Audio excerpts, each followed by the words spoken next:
Alright everyone, welcome back to my guide on how to speedrun Zack and Wiki, Quest for Barbaros' Treasure. Before I get into this part, I do want to mention that I have a bit of a cough. Just recovering from COVID, so I might cough a fair bit in this recording, but I did still want to get this one out. But yeah, anyways, in this part I'm going to be covering the 6th level in the game and the final level of the Jungle Ruins, King of the Jungle.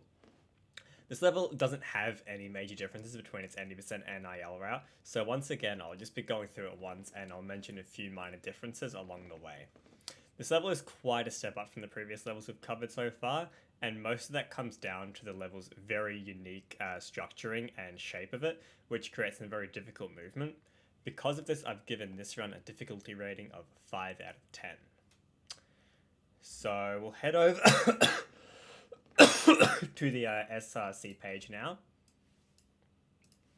and we'll go over to the King of the Jungle leaderboards, and we'll just go through it all step by step as we usually do.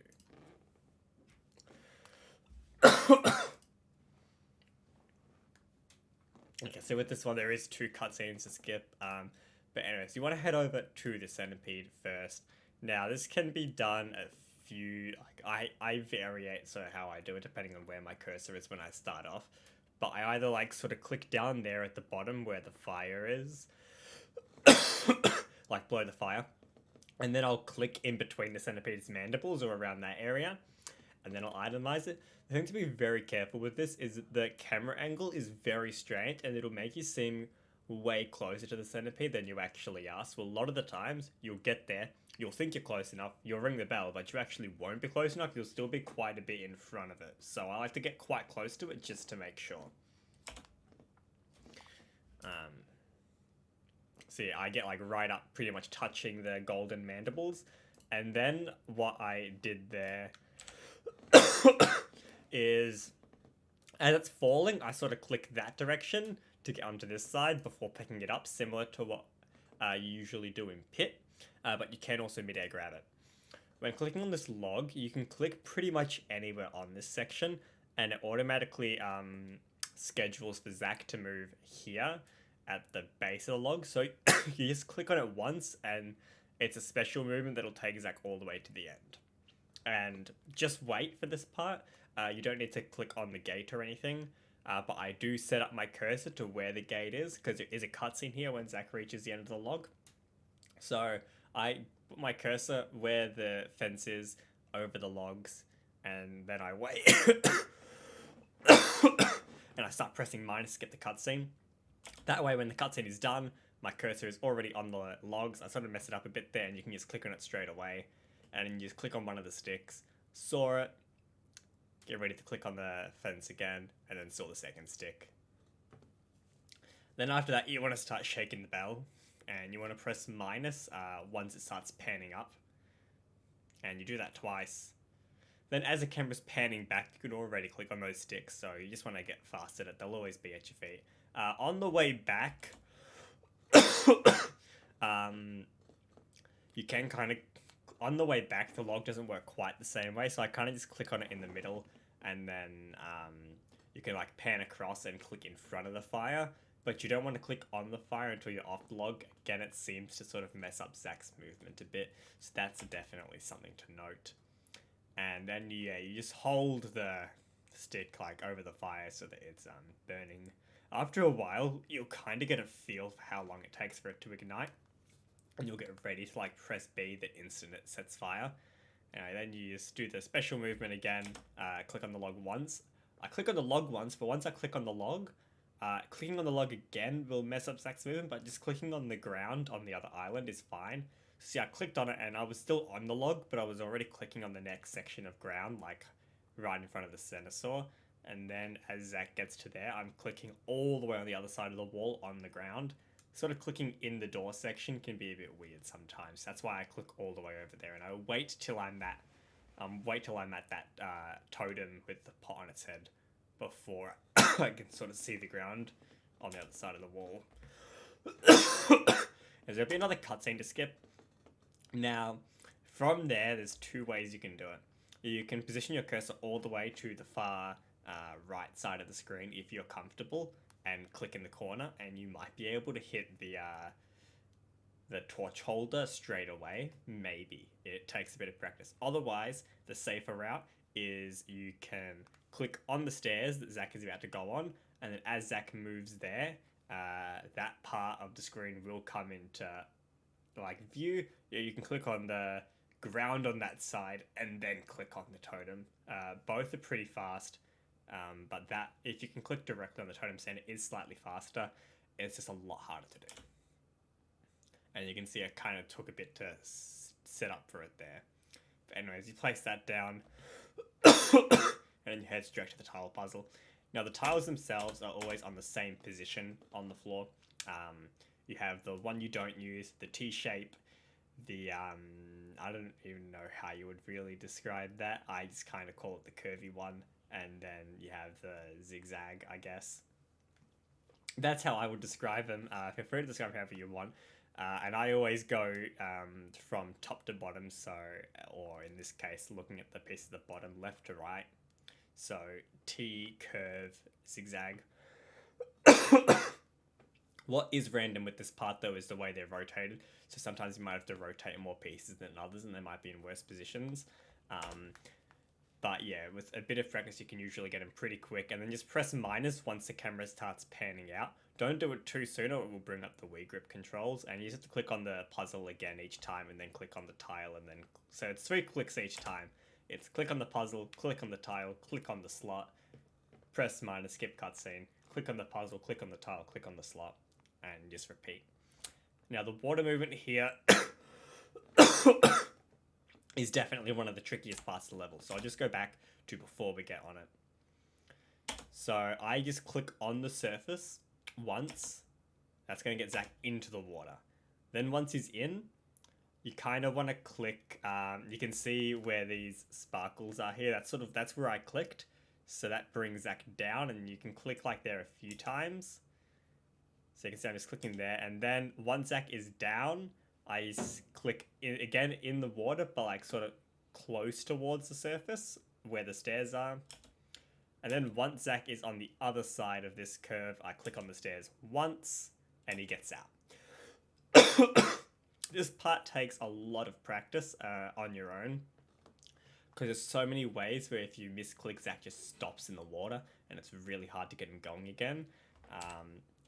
So I'll play it like once, sort of undisrupted, and explain as it goes. So click on the surface. Once he's in, I click sort of at the bottom of the stairs. Then once he's down, I click to the other side where the stairs are. Then once he's on that side, I click on the stairs to get him out. Next part is getting out. Clicking the ground here can be a bit weird sometimes.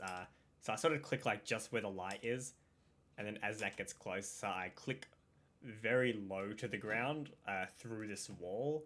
Clicking through walls is always a bit tricky, so I sort of line it up where my cursor is just above where the grass is here, and that gets him out. You don't have to shake for very long there at all, just do a very quick shake and then start moving back in. And again, moving back in can be a bit weird. I just try and click on the ground there. Then once I'm in, I click on the stairs, and then once Zack is near the stairs, I just click on the surface of the water, and that gets him in. Now for reverse traversing this water section, you can start clicking like sort of at the base of the side of the stairs immediately, and he'll just start going straight across. And then once you're up on this side, you just click on the surface there once, and he'll hop out.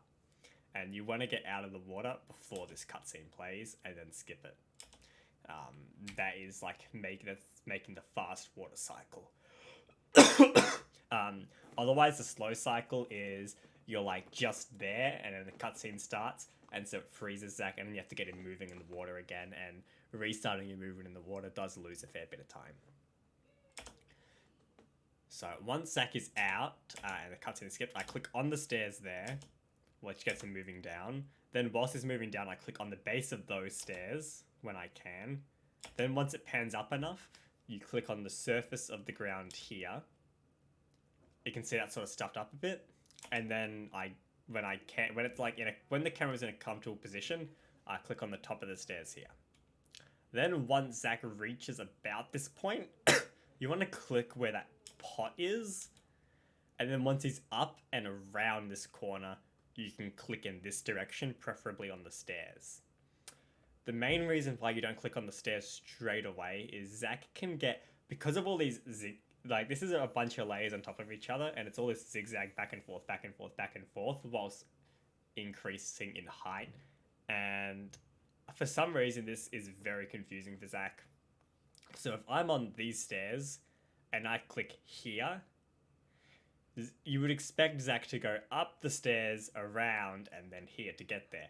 What he actually does is he actually walks back down the stairs onto the platform beneath this, which is something that happened to me a lot and killed a lot of runs. So to make sure he actually gets to the top of the stairs, I click there first so he comes up and then out. And then as he's coming out, I then click here. So he keeps going in the right direction I need him to. So just little things like that. It might take a bit of practice. You know, once this movement here was actually done very badly. I'm going to show you a better way of doing it. So once you click on these stairs, sort of like towards the top, like you want to click around here. After that, press B and pan your camera across, and then just click anywhere on the ground where King Growl, like anywhere on the other side of the stairs on like the ground. Doesn't really matter too much because you'll correct your movement later. It's just to get Zack moving that direction up the hill, around the chest, and down the stairs in one go. Because doing lots of individual movements, you can do it, but it's very, very hard. Like you can see, I sort of clicked in that gap there and Zack froze for a bit. So once you're there, if you pan across and like click there, that way Zack just goes there, there, there, there, and you don't have to click anything. That way you can't make mistakes on it. It's just way easier. And so if you did that thing where you pan the camera across and click on the ground around here, once Zack gets to about this point, you want to unpan the camera as soon as you clicked on that side, so the camera's fixed on Zack.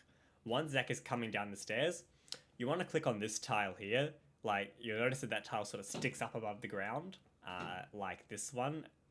These two stick up above the ground. You want to stand like, you can stand anywhere on this tile that sticks up and start shaking the bell, and that'll be within bell range.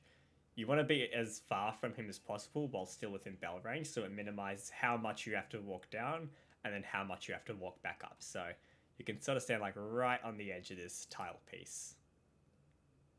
I went sort of a bit closer and safer, but yeah, you can go a bit further out. And then after that, I click up the stairs. Once I click about here, and then once Zack gets up, I just click straight on the chest. As for ringing, you can ring when Zack is about on the second step as well, just to get further from the chest. But again, I was kind of playing safe, and my movement at the end here wasn't perfect.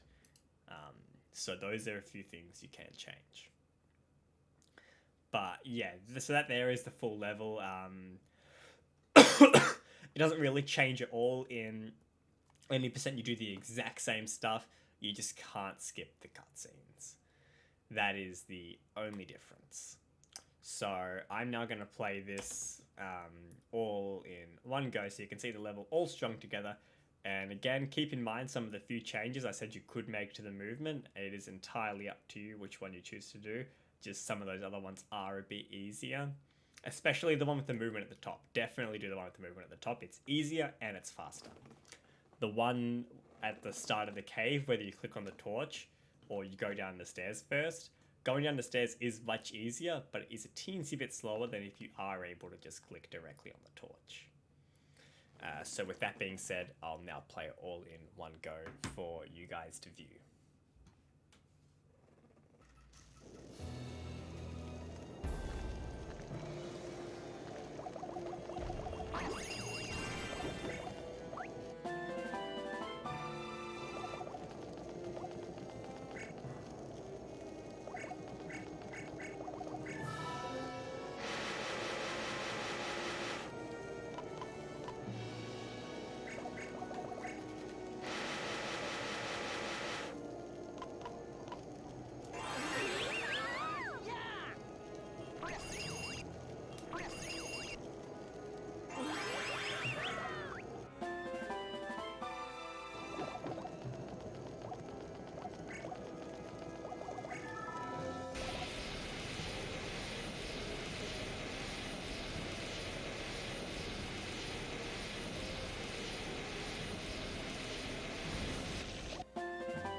you can probably do it.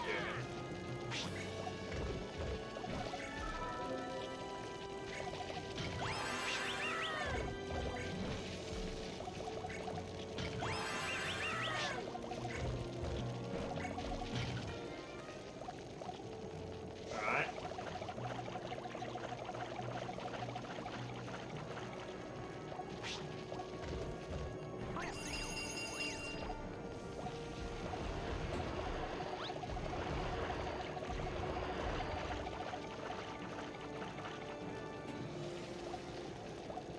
That was really, really good.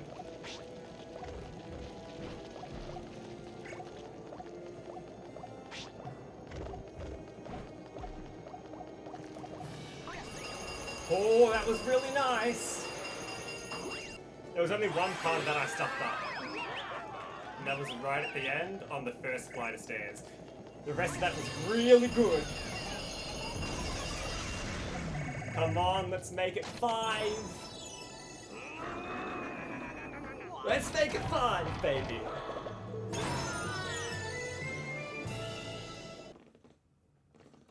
Alright, and that there is my tutorial on how to speedrun King of the Jungle for both the IL and any % categories. So this run consists of some much harder movement sections that will definitely take some time to get good at and test your skills. The main things to practice in this are the movements, specifically on your way to the top of the mountain after luring King Grell to the other side. And also the small water section as well, making that water cycle. In the next part, I'm going to be going over how to speedrun the Crystal Key, which will introduce some more precise motion controls when using items and small interaction hitboxes. I hope this video was able to help some of you pick up some small tips and tricks with your runs, and I will see you all next time. Thank you for watching.